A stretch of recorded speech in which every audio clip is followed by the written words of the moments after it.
قال النبي صلی اللہ علیہ وسلم العمرۃ الی العمرۃ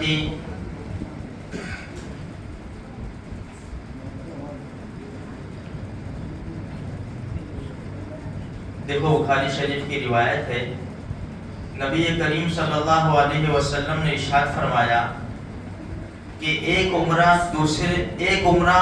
دوسرے عمرے تک، یعنی انسان نے ایک عمرہ کیا پھر دوسرا عمرہ کیا تو دونوں کے بیچ میں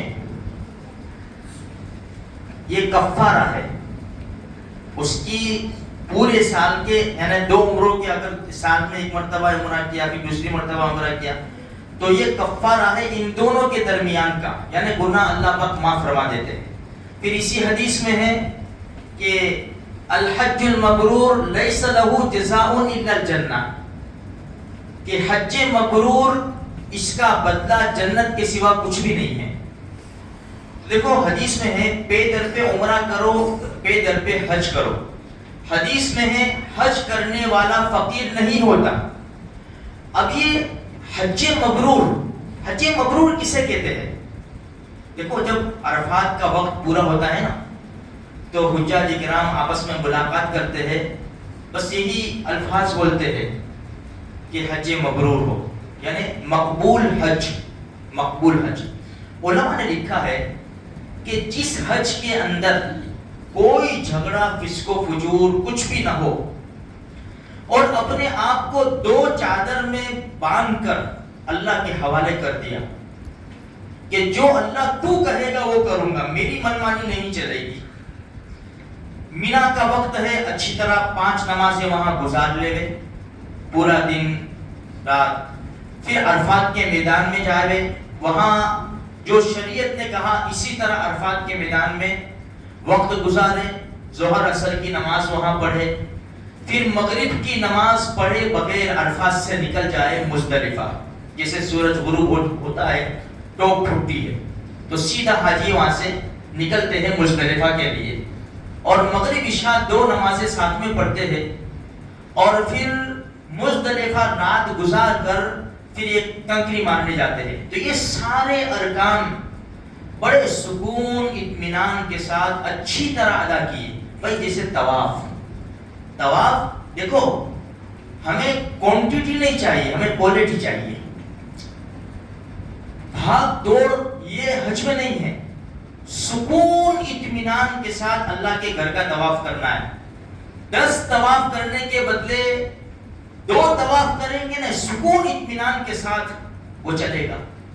حجر اسود کو بوسہ دینا حج کے ارکان میں سے نہیں ہے، اسی لیے تو کہا کہ اگر بوسہ نہیں دے سکتے تو استلام کر لے دور سے۔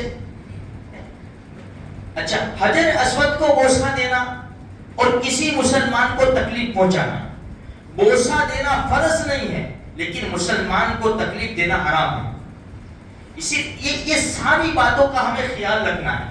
اسی لیے بعض لوگ طواف کرتے ہوئے ایک دوسرے کو دھکا لگا دیتے ہیں، بھائی وہ رمل ہوتا ہے نا استوا، وہ کندھا نکال کر، اس میں کیا ہے کہ تھوڑا سا اکڑ کے چلو، تھوڑا سا پہلوانی چال چلو، ایسا نہیں کہ جو بھی آیا اس کو مار دیا، ایسا نہیں ہے۔ یا تو بھاگ رہے لوگ نہیں، بھائی وہ اس لیے ہے کہ جب اللہ کے رسول صلی اللہ علیہ وسلم ہجرت کر گئے نا مدینہ منورہ، پھر مدینہ منورہ سے واپس آئے نا تو یہ مشرکین مکہ چھپ کر دیکھ رہے تھے پہاڑوں کے، ان کو مدینہ کی آب و ہوا موافق نہیں آئی، یہ دبلے کمزور ہو گئے، مکہ میں اچھے تھے۔ تو اللہ نے جبریل کے ذریعے نبی صلی اللہ علیہ وسلم کو بتایا تو اللہ کے رسول نے صحابہ سے فرمایا ذرا اکڑ کے چلو، تاکہ وہ جو چھپ کر دیکھ رہے ہیں نا ان کو پتا چلے کہ کوئی کمزور نہیں ہو گئے۔ جیسے ہم اپنے محلے کے اندر کیسے چلتے ہیں، دوسرے محلوں کے اندر ہماری چال کیسے ہو جاتی ہے، ہماری زبان بدل جاتی ہے، ہمارا سب رنگ سب بدل جاتا ہے۔ ہمارے محلے میں ہم خان صاحب لوگ ہیں بھائی۔ خیر کہنے کا مقصد یہ ہے کہ ہر جگہ خان صاحبی نہیں چلتی میرے بھائیوں، حج کا ایک ایسا رکن ہے بالکل سکون اطمینان کے ساتھ۔ ارے کتابوں میں تو یہاں تک لکھا ہے کہ جو مر جاتا ہے نا انسان، جیسا کفن میں لپیٹ کر بے یارو مددگار ہوتا ہے، اسی طرح 2 چادر میں لپٹ کر اسی طرح ہو جاؤ بس۔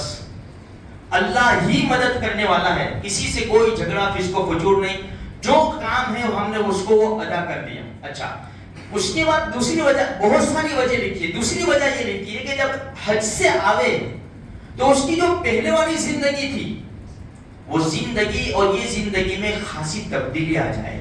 پہلے نمازوں کی کوئی پابندی نہیں تھی، الحمدللہ نمازوں کی پابندی ہے۔ پہلے حلال حرام کا کچھ بھی نہیں تھا، الحمدللہ، یعنی اس کی زندگی بدل جائے۔ تو فرمایا کہ یہ حج مبرور ہے، اور اس کی جزا کیا ہے؟ گناہ تو اس طرح معاف ہوتے ہیں جس طرح ماں کے پیٹ سے ابھی بچہ پیدا ہوا۔ اور حدیث میں کیا ہے؟